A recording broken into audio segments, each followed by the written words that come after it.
It is Friday, Billy. Yeah. We made it. Oh, we made it. And it's so much warmer than it was last week. January 30th, 2026. You've tuned into the Jeff and Bill Show. News Talk 710. KNUS. I'm your co-host, Jeff Hunt, along with Bill Thorpe, bringing you the freshest insights and hottest takes from the right, left, and center. We are remote today, Bill. Yes, we are. They let us out in public, and luckily not in like a restaurant or nothing. No, we're Luckily? luckily. Yeah, I wish we're we problems had. in public. Well, yeah. Sometimes when we have gone to restaurants, it gets spicy. Exactly. People get sued. I get in arguments, you know. Yeah. We're down at the South Denver Metro Chamber Economic Breakfast for 2026. So, down at the Denver GCSD Legacy Campus over near Centennial Airport. We're going to be hanging out with a bunch of people that know a lot about economics and financial dollars, and we'll be talking to them later today about the state of the big area. economic forecast breakfast. So they're going to provide forecasts on the economy. Oh yeah, this will be fun. Would be helpful for all of us. It would be, yeah. Better, right? And I've got a list here that says we're going to be talking to the superintendent of Douglas County School District. We've got the vice president of communication and philanthropy for Christian Living Communities coming in. HCA Healthcare Skyridge is going to be swinging by. Vice president of communication at Farm Box Foods, all going to be here later on today. So yeah, and I found my dream job. We'll be talking about that after Blake's news. I was at the dump yesterday, and I found what I'm going to be doing after radio. I am so happy I finally have a career path ahead. Yes, at the dump. Again, the audience is going to go, yeah, seems about right. There's a portion of our audience goes, that seems fitting. Yeah, it seems exactly right where Bill should be afterwards. But I have found my retirement path, and I'm so excited. Well, I tried to call in sick today to stand in Did you now? Solidarity. I'm sure you were. With the ice out protests. Yeah. Oh, my goodness. They are happening all over. In fact, if you're a parent of a kid in Aurora Public Schools or Adams 14, you got to figure out what to do today. Yeah. And then a bunch of restaurants, too. This was crazy to me, too. A bunch of restaurants are like, we're just not going to accept money. Interesting. Over a dozen restaurants in Denver have shut down in solidarity with the ice out movement. Well, are they closed or are they just not charging? Because I think that's a little different. I think they're closed. Oh, okay, that's a little different. Because I always go back to in Japan when the bus drivers went on strike in Japan. They didn't want the commuters to be left without a way to get to and from work, so they just showed up to work and they refused to take any fares. They literally wouldn't let you pay to get on the bus. All the buses were free. They were like, no, we're going to run these, but we're not taking this. So, yeah, oh, well. So we'll get into this because this just seems, in my mind, to confirm everything I say about government-run schools, that they're just liberal leftist activists. And, of course, the opportunity to have an ice-out day, well, they're going to take it. Okay, now, though, is time for the news. Blake Olson. Blake Olson, news and comment. Hey, good morning. TGIF 23 and clear in Denver. Expecting a high of 48 today as you listen to Jeff and Bill this morning. News sponsored by Pastor Camp Heating and Air Conditioning at 303-777-1234 to learn more about special savings opportunities on Lennox equipment. Our top story. And one of the questions that I'm sure is going to come up is, if Donald Trump tells you to do something, will you do it? That's an NBC reporter, and Kevin Warsh is the president's pick to be the new Fed chair. 47 announced his choice to replace Jerome Powell this morning. Warsh served as Fed governor from 2006 to 2011 and has supported lower interest rates, thankfully. Adams 14 and Boulder Valley school districts making modifications to their schedules today, and Aurora Public Schools canceling classes today due to anticipated staff shortages. The school system said they would not be able to operate safely because of a growing number of staff absences. So they're going to let a lot of kids out of school on the streets today. That's pretty safe. The closure is happening on the same day as a nationwide protest against federal immigration activity. Multiple businesses in the Denver area also plan to close today to take part in the protest. Don't worry, you don't use them anyway. I looked at the list. One man is dead and a youth hockey player is in critical condition following a crash on I-70 Thursday morning. It happened on the eastbound lane near Herman Gulch and involved a CDOT snowplow and a van carrying a California 12 and under girls hockey team. The snowplow lost control, crossed the median into the eastbound lanes and struck a pickup truck before hitting the team's van. Several other passengers were hospitalized, but 4 have since been discharged. 2 adults are in serious condition and 1 is in fair condition. The driver of the van died at the scene. It is under investigation. A court is temporarily blocking a Trump administration order to force Colorado to re-verify 100,000 SNAP recipients. The USDA ordered Colorado and Minnesota to do so within 30 days over alleged fraud.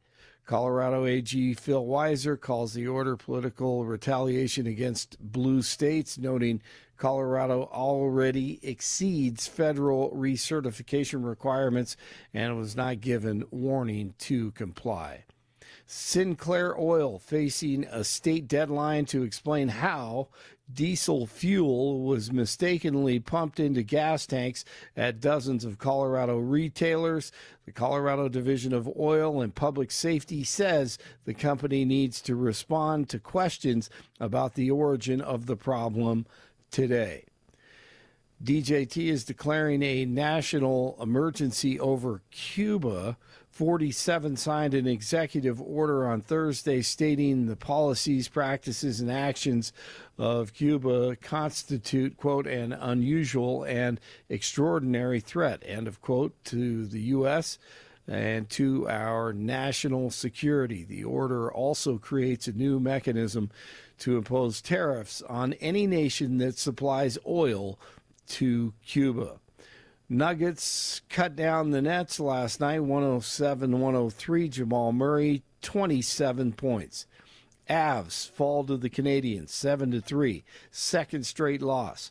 Border war tomorrow. College hoops, CSU at Wyoming. 21 in Parker, 22 in Brighton, 23 in Denver. You're waking up with Jeff and Bill, and they're out in the community this morning. Blake Olson, News Talk 710, KNUS. While there will be a weak weather system producing a few snow showers in Colorado's mountains this morning, nothing going on for the Front Range. Highs will be in the 40s, partly cloudy today. Lows tonight, low to mid-20s. Mid to upper 40s Friday, 20s Friday night. Highs will be into the 50s for Saturday, Sunday, Monday. Increasingly cloudy, trending a little bit cooler Tuesday and Wednesday. Small Pacific system will come in during that time frame, producing maybe a few snow showers, but nothing major. Otherwise, quiet conditions will continue. Meteorologist Don Day in the 710 KNUS Weather Center.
Welcome back to the Jeff and Bill Show. We are live at the Economic Forecast Breakfast put on by the South Metro Denver Chamber in just about an hour. This place is going to be jam-packed, filled with business leaders from all over the South Metro Denver area. We're going to hear from folks from lots of different industries, everything from healthcare to food to entertainment to Debbie Brown herself, who oversees a big chamber here in Colorado, the Colorado Business Chamber Roundtable. Yeah, So, and I think this is going to be very exciting because as of yesterday afternoon, I found my next career path post-radio. Yes, and I was at the city dump. This is amazing. all right, dude. This is something. So many questions. This is the thing. If I would have known about this in like 6th grade, I'm not sure radio would have happened. I'd have been like, that's a job. Okay. So recently, one of our kids, for her birthday, she wanted to remake her room. So it's changing over all of the furniture and everything else. So we're doing that. And of course, we have more boxes than we probably should ever have from IKEA and other places. So I've got to dump stuff plus old furniture. Going out to the dump. I get there, and I'm pulling back in. People that have been there, they understand. You kind of back into where they're telling you to dump. And I see this dude standing probably 40 yards from me, and he's got a big, tall stick. And the stick's a couple feet taller than he is. I'm like, what stick guy's doing? That's interesting. So start unloading, and of course, you've got those flocks of birds that are out on that side of the dump as well. And all of a sudden, the birds are really bothered, and they're flying around, and Stickman's standing there, and then bang, there on the stick, falcon. Dude's a falconer. And he works at the dump. There is an official dump falconer where dude has a live bird and he's chasing the birds out there. Is it chasing the birds and like rats and mice and anything else like that? Yeah, he's giving it little treats and he's like telling it to go up there and it chases the birds. And I'm like, oh, wait, I could be the dump falconer? Now, wait, it gets better. It gets better. I'm about 3/4 of the way, throwing my stuff away. And he had crested over the ridge there. And so I can't see him anymore, so I'm not paying attention to the falcon dude anymore. And all of a sudden, What? Birds are up in the air. And another. Wait. Dude's the falcon and fireworks guy at the dump. That's a job. And does the city pay him? Does the dump manager I don't pay care. him? At this point, I will be a volunteer. Well, I was going to say, you can volunteer yes, too. exactly. I'm That would like, be that's amazing. a job. Yeah. And I mean, there's so Dude. many angles you could go Yes. there with that. Yes. I mean, You'd be the dump troll. Exactly, You, could live you out are. There. I know. You're like, "Nah, Kids yes." in middle school talk about you. they could. And you can shoot Right. fireworks at them when they bother you. Or send your falcon after them. Fly! You know? Yeah, the little kid's running away from you. This is my calling. And I have found it. If with Yeah. rabbits, if he's grabbing rabbits Yeah. and other birds, that's food. Exactly. It's self-providing. There's an entire thing here. So when my wife finally gets tired of me and I have to go live at the dump, that's where I'm going. I'm going to be the dump falconer and fireworks guy. Once he was on the radio Yes. and debated people. Yes. Now he wanders around Yes. whispering to himself Yes, exactly. in the dump as he Yes. sends his falcon out. And if you answer his 3 riddles, he might give you some of his rabbits. Well, Mr. Thorpe, Yeah. all right, we are at the South Metro Yes. Denver Chamber Economic Forecast Breakfast 2026. We were here last year and had a great time. Mm-hmm. Give me your economic forecast, Bill Thorpe. How's it going to look for our friends and neighbors in Colorado this upcoming year? I'm a little worried. I'm worried because we have, as we talked to local lawmakers, the budget statewide is tightening, and I'm really worried about how they're organizing priorities. They just seem to be looking at finding more money rather than trying to cut back on certain programs. And we've talked about that. The Native American project they've got going out near the airport is a problem. I'm a little worried. I'm also worried about the average rank and file person's budget. I was reading just in the last 48 hours that grocery prices are just in certain areas, coffee and certain produce, just skyrocketing. Ground beef, and beef is still up. Chicken's coming back down. But even compared to pre-pandemic levels, even though chicken prices have fallen, you're talking about what used to cost 15 is now running 20. So that amount of increase in 4 or 5 years, Oh, yeah, I'm a little worried, but there are some pockets of the city that are doing better than others, and this is one of them. This is one of them that seems to be running within its budget. It seems to be running with the right mix of economic growth and You're talking economic. about Douglas County, Yep, South and, Metro Denver yeah, area? it's much Okay. better. Yeah, it's Yeah. what they're doing. The development, I do think they're doing the development properly. I'm a huge soccer fan, so I'm a little biased on this one, but I like what they're doing, bringing the soccer team here. I think they are growing in the right ways, and I think they're paying attention to what the community is doing. So I think that when you're talking about different pockets around Colorado that are having problems, this is one of them that I think will fare better than most. I can't say it's going to be perfect. I can't say it's going to be great, but I think they're going to do better than most. How about you? Well, I think they're going to do better than most in part because they elect conservatives, with the exception of Bob Marshall. But Douglas County commissioners are conservatives. Look, the state of Colorado is run by progressives, socialists. They can't help themselves but try to meddle when it comes to the economy. Example number one, introducing a law to lower the cost of hot dogs at Mile High Stadium. Seriously. These Democrats down at the state capitol can't help themselves.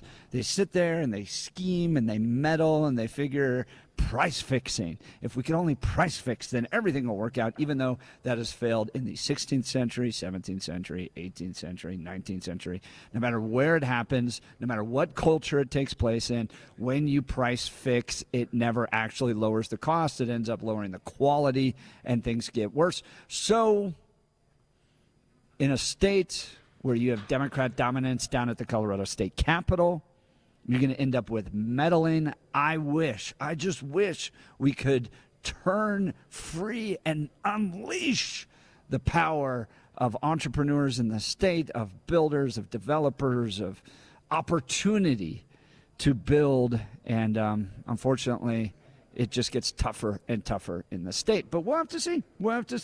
I'm excited to hear from leaders in their industries because Billy and I are we are in an interesting industry in Yes. ourselves. And people are like, how's radio doing? You're like, well, Lights are still it's on. merging. Like it's merging with social. Like I not only have to spend time on the radio show, I go make reels with Billy down at the National Western Stock Show. It's like everything's It's weird. changing and adjusting, and you have to be able to go with it. So interested to see how healthcare is doing, how the restaurant industry is doing, how small businesses are doing in the state. So we're going to hear all of that today at the South Metro Denver Chamber.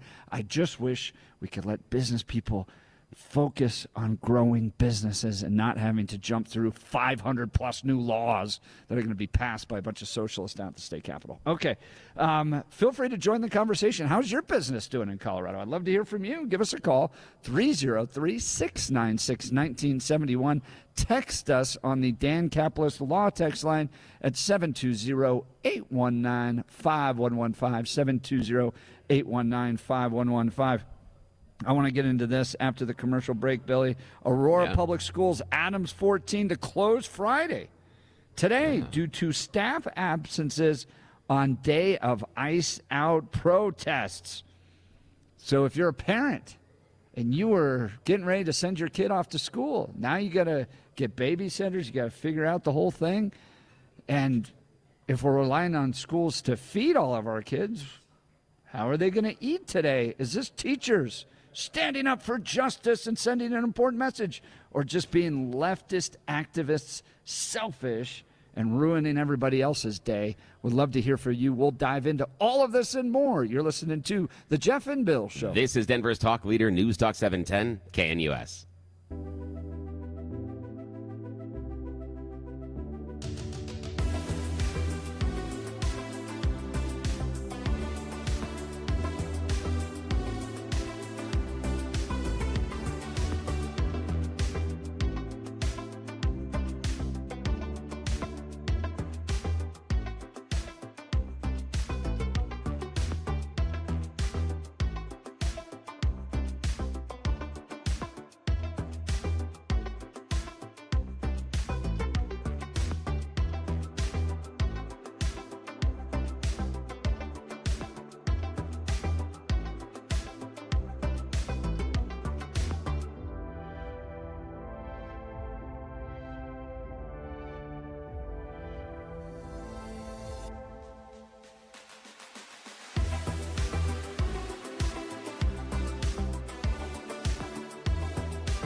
Welcome back to the Jeff and Bill Show, a very special live broadcast down from the South Metro Denver Chamber Economic Forecast Breakfast. They've got a great lineup today.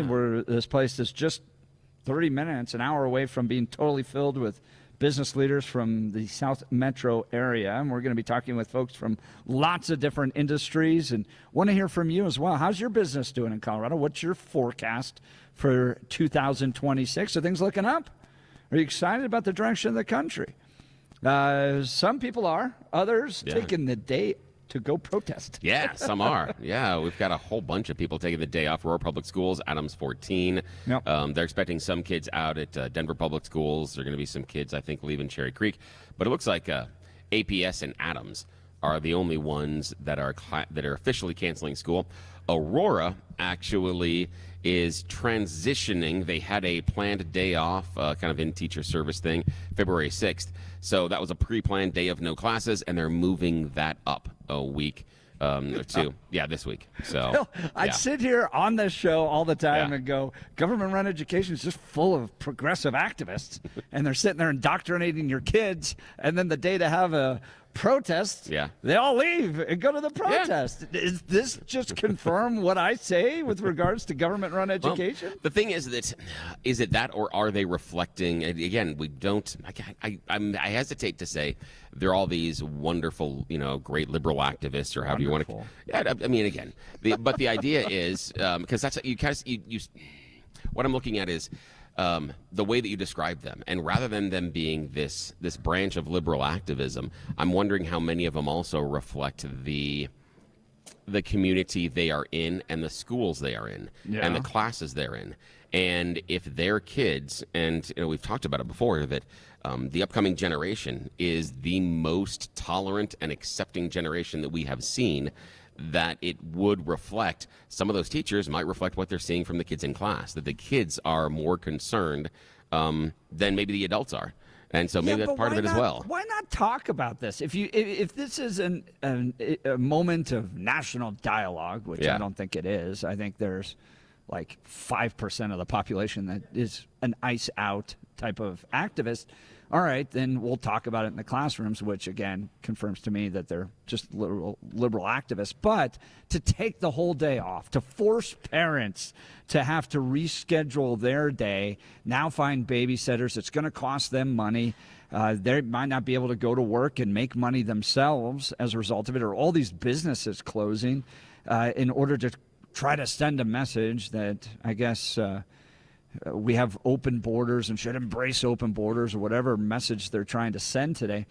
It just seems selfish to me. Well, I think it's going to backfire. I think first, rather than complaining about what they're doing, maybe figure out what the message is, and then figure out if this works or not. What do you think the message is? The message is that my impression of it is the manner in which ICE enforcement is taking place is going too far and is lacking in some common sense and humanity, is basically what I think. It goes back to a number of things that I've said before when, during the election, they talked about getting the criminals and the worst of the worst out of here. And these communities aren't seeing that. These communities are seeing people that don't appear to be, and certainly aren't in some cases, the worst of the worst. And so they're questioning how this ICE enforcement is happening. And we talk about, with the kids, I'm not ever happy when teachers take time off, that it hurts the classroom instruction. But if you're telling the kids that part of your civic and social engagement is to participate in things like this, and that would be, protests or days off, or the idea of, if they say, even an economic blackout. Okay, for one day, if you support this, don't shop here, don't visit this store, don't participate in this activity. There's an international push right now to boycott the World Cup. It's not going to go very well, but just because of the amount of demand for it. I don't think today's going to go well either. I don't know. Oh, Bill, I'm not sure. This is going to backfire. Why? Because, in part, this isn't just please do immigration nicer, immigration enforcement nicer. I go down and talk to these folks. They are open borders. No human is illegal on stolen land type of folks. And they don't want any border enforcement whatsoever. And the fact that it's teachers, so many of them leaving the school it shows me that they don't really care about the kids. They don't really care about education. They're little progressive activists. That's what they've become, that happen to teach in order to pay their bills. And the minute they get an opportunity to walk out, they don't do this for conservative causes. There's no take the day off for the March for Life, for instance. It shows their real values. It shows what it's really all about, and I think it's going to backfire. I do want to talk, though, about the restaurants as well. Oh, yeah. Nearly 20 restaurants and coffee shops across Metro Denver will close for service on Friday, joining businesses in a nationwide general strike decrying the tactics of immigration and border agents in Minneapolis this month. The participating businesses have cited violent and aggressive behavior by federal immigration agents, including ICE, officers in Minnesota, in ongoing operations to arrest and deport undocumented immigrants they say have previously committed crimes. Hundreds of businesses in Minnesota closed last Friday, one day before Alex Preddy was shot and killed. The entire point is to grind the economy to a halt. Now, as Blake said during the news, he looked at the list of businesses and says, don't worry, you don't go to any of these anyways. So how effective is this going to be? And as a business owner, I'm like, really? You know what's going to send a strong message? Less money in my own pocket. Well, I think in some ways that does send a strong message in certain communities. If you're looking at a business owner, that if you're part of that community or support the community, and the business owner is willing to forfeit an entire day of receipts, it's a business that cares about you. Because he's willing, as you said, the business owner is willing to give up the money. So that is, in many ways, a great show of support. I question it as well, just based on consumer and economic behavior. But I'm not running the business. They can choose to do whatever they want with that business and close it. And that's it. I have more empathy and agreement with the businesses closing than I do the teachers leaving the school. As far as the protest, but I can see space for both. And part of it with the teachers as well is they are part of their contract. They are allowed days off, and they're allowed sick days and other days off and vacation days. And if they're using those days that they are legally allowed to have, and they use it for this, okay, I'm fine with that. And the fact that they can go if they're going on a vacation or anything else, they're allowed to use those days for whatever they want. So I'm okay with it. It's unfortunate that it all happens on one particular day, and it's organized this way, and it does cause problems. But that's, I have more anger and I get more upset when they're doing things like going on strike, because when they go on strike, there's no alternative for the parents and the teachers. Yes, this is a little selfish. This is a little bit different for me, because they're allowed to take some of these days off, and I don't see the same thing. I see this in a different light. I'm not a huge supporter of it. I don't think it's fantastic. I don't think it's the best. Did you think voice. about taking the day off? Were you going to go stand in solidarity? Here's the thing. For me, I work 7 days a week. I don't take days off ever. No, you so don't. I just don't. I'm never the ideas. And we've talked about it before, where we've talked about it here, and we're like, oh, Martin Luther King Day is coming up. Do we get the day off? I don't even care. I never assume I have the day off. If there's any vacation, even on Christmas, I want to know if we have to show up. There is not an issue. I'll show up. Yeah. There's not an issue important enough for you to go stand in solidarity and take the day off? Oh yeah, there could be, but I'm just wired that I'm just always going to work. That's just how I am. This does remind me of one of my absolute favorite protests of all time, which was the Day Without an Immigrant. Oh yeah, that was interesting. That was kind of silly. Which was all suburban white women and a mariachi band. Yeah. Because I talk to my friends who are immigrants to this country, legal immigrants to this country, and they're just like, really? Do you know the immigrant community? They're a little bit more like you, where it's like, money in my pocket is really important to my family. Yep, exactly. The idea I'm going to stop whatever I'm doing to go down and walk around the state capitol, I don't know. Seems to be the essence of privilege. Yeah, there are times, but again, there are times in which there are other days that we take days off, and there are things like celebrations when Broncos or Nuggets or Avs can't talk about the Rockies winning championships, but the other teams, when they win championships, we take days off and things like that. And so it's all about priorities. I think it is unfortunate for the teachers in all one day. I don't think it's the best PR message for the teachers, especially inside of Aurora Public Schools, but they're allowed those days. You know, there is a day called Saturday. You can go out and protest. If it's about protesting and sending a message, just waiting one more day, you get everybody out there. You get the students out, the families, everybody can go out and protest. But on a Friday, when parents have to go to work, and now they're figuring out childcare responsibilities, and they're trying to adjust to all this, I think it's going to backfire. And I think you're going to end up with people that don't pay attention to politics all that much going, you just ruined my day in order to send a political message. I'm not happy. Here are some of the businesses that are participating in the January 30th General Strike Ice Out. The Bon and Butter Bakery in Aurora. The Die Must Try Beverage Company. One of those. Gladys. I haven't heard of Gladys. No, don't know Gladys. Good Bones Coffee. Don't know. Hooked on Colfax.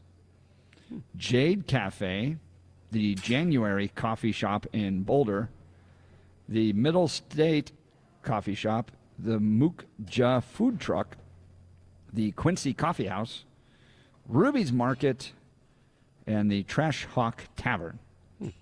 Don't know any of those. But I do see the point about the Saturday, though, because you might get better turnout on Saturday. Yeah. The other part is, if the businesses are closed, I think that may be a more, a larger economic impact to not be open on a Saturday. But I don't know the business traffic or what they're doing. Maybe for them, Friday is better. I did think that when they were talking about this, the ice out, when I saw the protest, I always think it's very interesting when they schedule it on work days, just per se, because as you and I are talking about it, there are going to be people that won't be able to make it because of a Monday through Friday workday. Right. And if you're looking for large crowds, if you're looking for look how many people support us, weekends are always going to be better. So, yeah, I do. When the planners are looking at the idea of Friday, I'm sure there's a reason why. And it's probably we have to demonstrate an economic impact on a day in which people are doing more economics. But people go into a lot of shopping, a lot of eating out on a Friday and a Saturday as well. Movie theaters, things like that. But so, Bill, I don't know. I make the complaint, though, that we're not engaging in education. We're engaging in indoctrination. And look, people choose schools based upon their values and principles. So, for instance, some Catholic schools take the whole day and bus all their kids down to the March for Life here in Colorado. Like, that's part of being a Catholic and attending that school, and parents sign up for it and stuff. Why can't we say that about government-run education? Why can't we say, yes, it is driven by an agenda, and its agenda is made up of progressives who work in developing the curriculum, in teaching the kids, and running the administration, and examples being you have entire districts that have to shut down for this. Why do we look at Catholics and go, well, the Catholics clearly motivated by their faith in education, and it's going to reflect. And when we look at government-run schools, it's somehow neutral? It's not neutral. Well, I think it's the example you gave is different because the Catholic schools, that is a sponsored school activity. I don't know of a single school in Aurora Public Schools where this is a school-sponsored day off, meaning that the school has buses, the school has made it available, and the principals have signed off on it, and they put up permission forms. Because all of that, you have to have permission forms. You don't think they want to? You don't think they want to? No, but the issue is they haven't, and that would be the idea. And so I don't think it's necessarily the same because, the endorsement you have on the Catholic school isn't the same as what's going on in the public school. Mm-hmm. And I do think that there's a point where, there's almost where inside the progressive, I don't believe, because I deal with a lot of teachers and I have a lot of them. I don't see the quote progressive indoctrination as if they are trying to make sure that all these kids grow up as little tiny liberals. But I have also seen that because of the communities and the varying groups they have to work with, that more of a progressive or liberal ideology is probably a benefit. And that has to do with, there's one school that one of my kids works at, there's 31 different languages spoken at that school. That's insane. 31 different languages in one school. And so I don't know how you can't do that. It is. Financially, you can't do that. There are right? 31, but there are 31. And so again, that's the idea: is how do you navigate some of those kids that can and some that are What fluent in other English, some that aren't. languages? What other? You have English, Spanish. Maybe, I'd have to go through a list. Maybe Chinese. There's maybe Russian. French. But There are also different and there are also variations of Russian because the Russian Ukrainian We're at the Russian 5. but the Russian Ukrainian language are different. 31? There's all sorts of different languages that do run you think? through. Do you think English should be the official language? What would we accomplish by that? not having to deal with 31 But would we different not? languages. But hang on, think about it. Would we not have to? Do those kids not then get instruction? Yes. 100%. How does that? Welcome to America. The official language is English. Learn it if you want to go to our schools. Does that make the kids assimilate quicker? Yeah. How? 100%. How? Because that's they can't. exactly what happens. Actually, it doesn't. Yes. No, it doesn't. No, it doesn't assimilate quicker because they can't learn. They have there's no way for them to operationalize what they're learning inside of classes. If we moved to Paris, I'd expect my kids to learn French to go to school. Wouldn't you? Or would you say, no, I'm here speaking English, talk to my kid in English, Here's the thing. Parisians? You've drawn a different conclusion than where we started. There are 31 different languages spoken in the school where one of my kids works. It doesn't mean that all of the communication is done throughout those 31 different languages. Yeah. Some of those kids are learning English in order to become better American citizens. Right. So if we went to Paris, we probably would learn French, but there would be a process there when you first entered the schools, your kids and you would be lost. And does that make them better students? Do they fall behind in class? Sure. No, they fall behind in class. They'd have to learn to they'd catch behind up in, They'd be and behind push in math. on. They'd be behind in English. And as long as the educational track continues, they're going to fall behind. Rise to the occasion. And the most important thing is to get them fluent in the language as quickly as possible and bring them up so they don't fall behind at the same time. Yeah. That's the problem with just ignoring the language. Is if you bring them in and just say, well, you're going to be forced to do this, they continue to fall behind. And then it's a self-fulfilling prophecy because then you say those immigrant kids can't possibly keep up because they're never at grade level. They can't ever be at grade level because they haven't been there. It'd be like that is just a system that works. Oh, 6 weeks, they'd be caught up. that's not even close. Yes. Okay. Have you ever dropped into a foreign land and tried to learn the language? It comes pretty quick. I disagree that the idea of being able to walk around is different than being able to sit in a classroom and discuss math or science or chemistry. Yeah, it is. No. Yes, it is. Education shows that. No, I'm sorry. If you did Education shows that. If you did immersion, you'd actually pick it up pretty quick. No, it's not the same thing. It's not the same I've thing. been into places like very same thing. rural Mexico, like super rural Mexico, where nobody speaks any English. And I was picking up stuff real quick within like 24 hours. I know, pick up stuff. That's Yeah. different than sitting in class and 6 understanding what weeks math of is doing. immersion, Not you even would close. pick it up. No, not All even right. close. It wouldn't Here's work. some breaking news, Mr. Thorpe. Federal agents have arrested Don Lemon over Minnesota church protest. New York Times reporting the former CNN anchor Don Lemon was arrested late Thursday night on charges that he violated federal law during a protest at a church in St. Paul, Minnesota, his lawyer said, in a case rejected last week by a magistrate judge. Mr. Lemon has said he was simply reporting as a journalist when he entered City's church on January 18th to observe a demonstration against the immigration crackdown in the area. The protesters interrupted a service at the church where an immigration and customs enforcement official serves as a pastor and chanted "ICE out." Afterwards, the Trump administration sought to charge 8 people over the episode, including Lemon, citing a law that protects people seeking to participate in a service in a house of worship. What do you think of this? Do you think he was just reporting, or did he come across more as an activist? I don't. I think that he was a little bit more involved, but I'm not. I'm not certain that the Justice Department is going to be able to make anything stick. And the reason I say that is because I have seen them fail a number of times so far. And James Comey comes to mind, the dude that was charged with felony sandwich. And so that idea, I'm not certain that I am sold on the fact that they are going to be able to prove this. I'm curious what they're going to charge. I'm trying to look to see what they're charging Lemon with at this point. I don't see. Taken into custody in Los Angeles. Wow, Yeah. by federal agents. But again, what are they charging He's him been for? covering the Grammy Awards. Yeah. Sorry, Don. The question is, though, that what's he charged with? Because I've also Says heard it's unclear what the charges are. and that's the thing are. is I'm not certain. It depends on what are they going to do. Perp walk 'em. I know, but how effective does it make the Justice Department look if they keep arresting these people and they can't charge them? You're going to look ineffectual, and that's what we've seen. We've seen this with Comey. We've seen this with a number of other people so far, and I think Jeanine Pirro has got one of the highest failures in front of grand juries that they've seen in decades right now in D.C. She keeps going in front of the grand jury and she keeps losing. I mean, over and over again. So you better make sure, if you're going to charge Don Lemon because high profile, you better make sure to make this stick.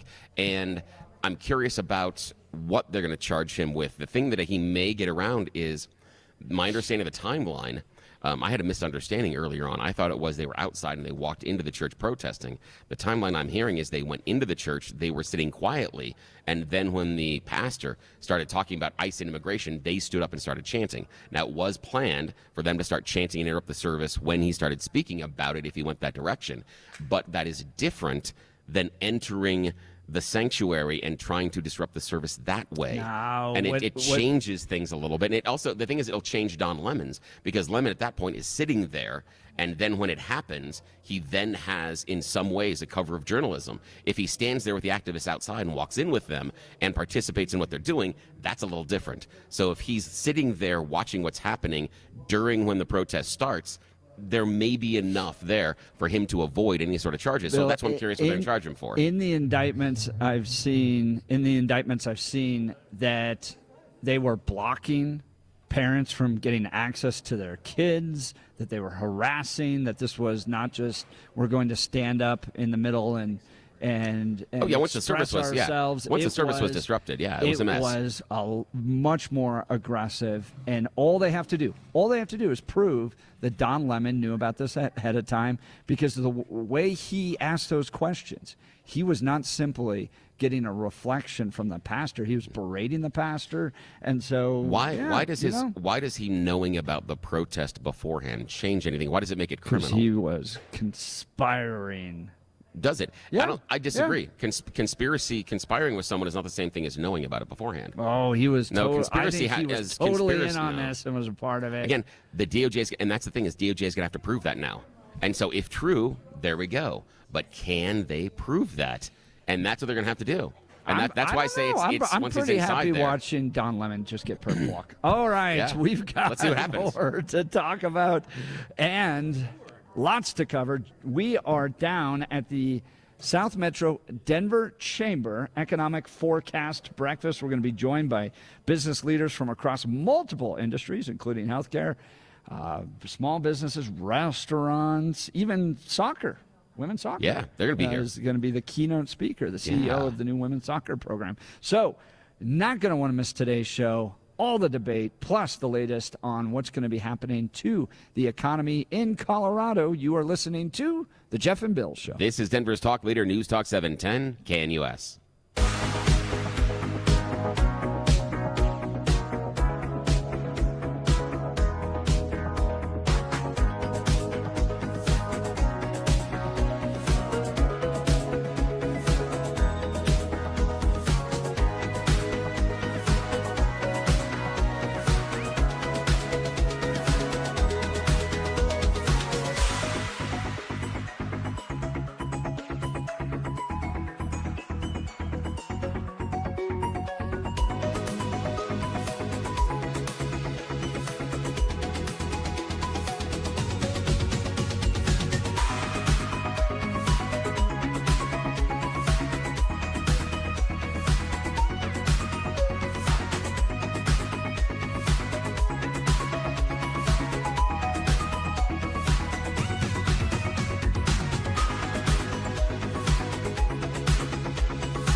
Welcome back to the Jeff and Bill Show. Billy and I down at the South Metro Denver Chamber of Commerce Economic Forecast Breakfast. Billy, this is an awesome lineup really today. neat. They have Debbie Brown, great friend, Colorado Business Roundtable, will be moderating today.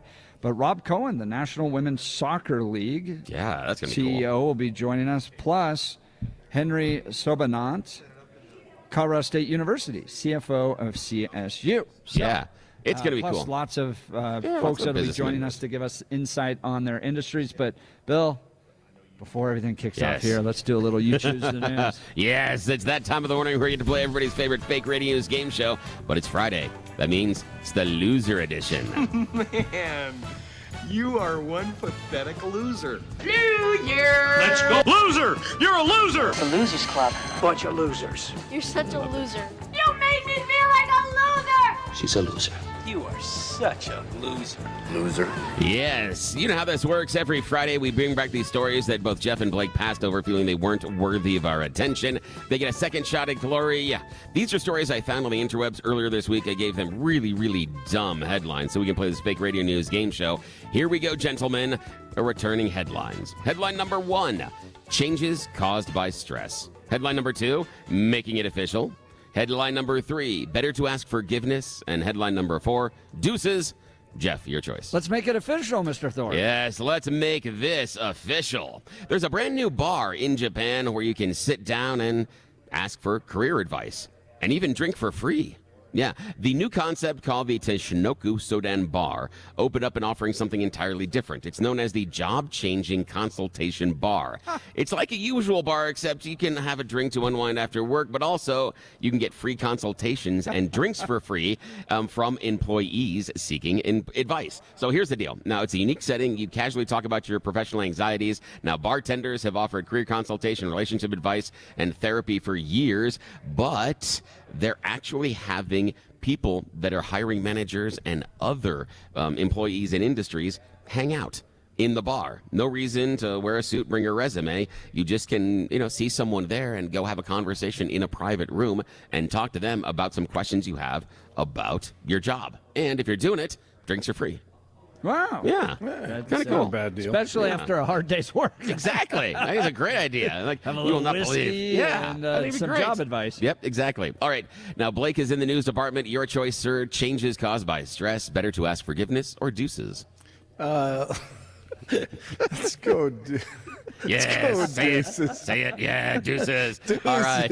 And it does actually mean what you think it means. Here we find ourselves in India. And the Oh, no. recent India Open tournament, it is the country's biggest badminton tournament that offers a nearly $1 million prize.